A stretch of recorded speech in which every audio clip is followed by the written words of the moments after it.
मैं मेजर 5 सवाल आपको बताता हूं जो मेरे मेन है। अगर इन 5 सवालों का भी मुझे कोई सेटिस्फाइड जवाब दे देता है तो मैं इस्लाम को वापस कबूल कर लूंगा। और ये सिर्फ 5 क्वेश्चन है मेरा क्वेश्चन नंबर 1 ये है सबसे मेन कि एक खुदा, एक खालिक कायनात जिसने सारी दुनिया को बनाया है, काफिर भी उसी ने बनाया है, मुस्लिम भी उसी ने बनाए हैं, ज्यूज भी उसी ने बनाए हैं, क्रिश्चियन भी उसी ने बनाए हैं।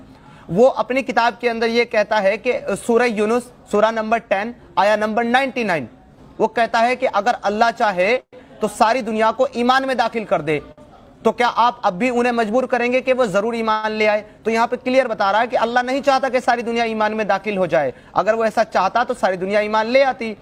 फिर अगली आयत यानी कि 100 में कहता है कि और किसी के लिए भी ये मुमकिन ही नहीं है, पॉसिबल ही नहीं है कि वो ईमान ले आए बिना मेरी मर्जी के।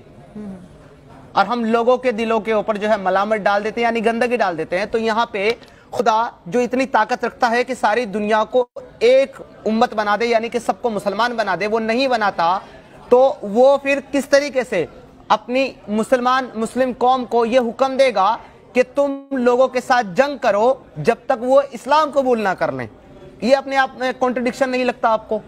तो ये कुरान के अंदर, मेरा पहला सवाल ये है कि कुरान के अंदर इतना कॉन्ट्रडिक्शन क्यों है? एक जगह कहता है कि लकुम दीनुकुम वलिया दीन, कि तुम अपने दीन पर, मैं अपने दीन पर। दूसरी जगह कहता है इन्नल्लाह दीनुल इस्लाम, यानी कि सिर्फ इस्लाम ही दीन है।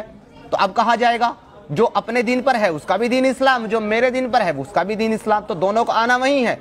Contradiction again. ठीक है, नंबर 2 सवाल। नंबर 2 सवाल मेरा ये है कि जो हमारे मुस्लिम भाई मानते हैं कि हजरत मोहम्मद मुस्तफ़ा साहब जो है अल्लाह के रसूल हैं, कुरान स्क्रिप्चर पूरी किताब के अंदर 6336 आयतों के अंदर कहीं भी क्लियरली ये नहीं कहता कि मोहम्मद अल्लाह के रसूल हैं जिन पर कुरान नाजिल किया गया।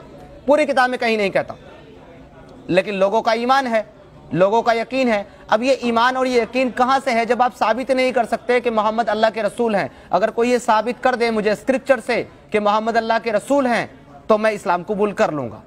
तो मेरा क्वेश्चन नंबर 3 ये है कि जब आप ये कहते हैं कि इस्लाम के अंदर वुमेन्स को, औरतों को बराबरी का हिस्सा दिया जाता है, उनको इज्जत दी जाती है, उनके पैरों के नीचे जन्नत है, ऐसा बताया जाता है, तो वही कुरान ये क्यों कहता है और वही किताब, वही इस्लाम ये क्यों कहता है कि मोहम्मद साहब ने कहा कि मैंने सबसे ज्यादा जहन्नम में औरतों को देखा और इसलिए जहन्नम में जाएंगी क्योंकि ये कम अकल हैं, इनके अंदर आधा दिमाग है और इनको पीरियड्स आते हैं, मंथली, इसलिए जहन्नम में जाएंगी। तो जो चीज खुद उनको खुदा ने दी है, जो अल्लाह ने दी है उनको चीजें, वो उसकी वजह से जहन्नम में डाल दी जाएंगी। तो इतना ज्यादा जो है उनको दबाता क्यों है इस्लाम? उनको कहता है कि औरतों की अकल आधी, औरतों का जायदाद में हिस्सा आधा, औरतों को अमीर ना बनाओ। जिस कंट्री, जिस मुल्क और जिस जगह की बादशाह, रूलर एक वुमन होगी वो तबाह और बर्बाद हो जाएगा। ये सारी बातें आपको स्क्रिप्चर के अंदर मिलेगी। और फिर कहते हैं कि हमने वुमन को बराबर का हिस्सा दिया है और उसको इज्जत दी है। क्वेश्चन नंबर 4 मेरा, और ये बहुत इंपॉर्टेंट क्वेश्चन है जो मैं रख रहा हूं। मेरा क्वेश्चन नंबर 4 ये है कि कुरान के अंदर, पूरी किताब के अंदर, जबकि ये क्लेम किया जाता है कि कुरान जो है वो खुदा का कलाम है, उसकी किताब है, उसकी बात है, पूरी कुरान के अंदर अल्लाह कहीं भी फर्स्ट पर्सन तो छोड़िए, सेकंड पर्सन भी नहीं है, बल्कि थर्ड पर्सन है। वो कहता है अल्हम्दुलिल्लाहि रब्बिल आलमीन, यानी कि तमाम तारीफ सिर्फ अल्लाह के लिए है। जब अल्लाह ही का कलाम है, वही कलाम कर रहा है, तो ये कौन से अल्लाह की बात कर रहा है वो कि सब तारीफ उसके लिए है?